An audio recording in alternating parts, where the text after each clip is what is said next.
plus. Je ne suis pas sadique. Ah, en voilà une bonne. Et que pourrais-tu être d'autre? Bah du cul comme tu es. Oui, voilà. Remets ta muselière, là, un peu. Tu as eu plus que ta part de jactance ce matin.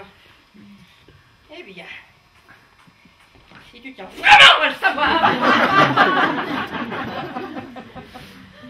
je suis un Romain. Bien sûr, nous autres Romains, nous faisions la guerre de temps en temps, nous aussi, nous devions faire notre chemin dans le monde, n'est-ce pas? Mais on a toujours su faire des pauses dans la guerre. On était des gens cultivés.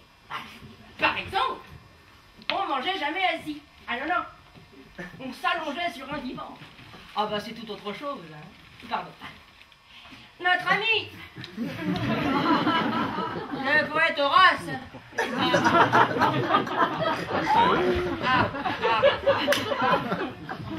disait que Rome était une ville pour les jeunes, avec son mouve et son vacarme. À l'époque, il vivait dans sa ferme de Sabine. À vrai dire, nous, on était plutôt amis avec sa sœur. Sa sœur, Lambert, Lesbeth, enfin, celle qui habitait une île avec des copines. Oh, pardon. Mon Dieu, comme tout ça me revient. Je me souviens le jour où César a publié sa guerre des Gaëls. On en parlait dans toute la ville. Fais attention, c'était il n'y a pas si longtemps que ça. Je veux dire que passer le week-end à Castel Gandolfo ne te refusait pas. Ah ça non. Je veux dire, ça c'était la belle vie. Oh, je me revois encore. Dis donc. Je me revois encore comme si c'était hier. Avant à fond de train, la vie à puis à bord d'un char de sport avec une nana à mes côtés. Et ses cheveux qui volaient dans le vent. Puis, passant la nuit à Pompéi, pour humer les vapeurs de l'Etna, du Vésuve aussi, menaçant d'entrer en éruption.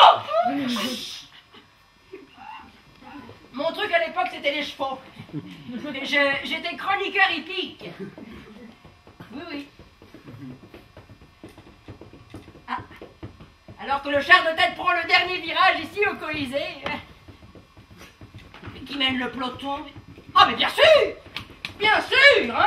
Qui donc que Sextus Pompilus, qui avec son ombre carthaginois distance son grand rival Siculo Diodoro, et avec le stupéfiant étalon Mina qui l'a ramené dans l'aile. Ça alors, si vous pouvez voir ça, ils sont pas chauds,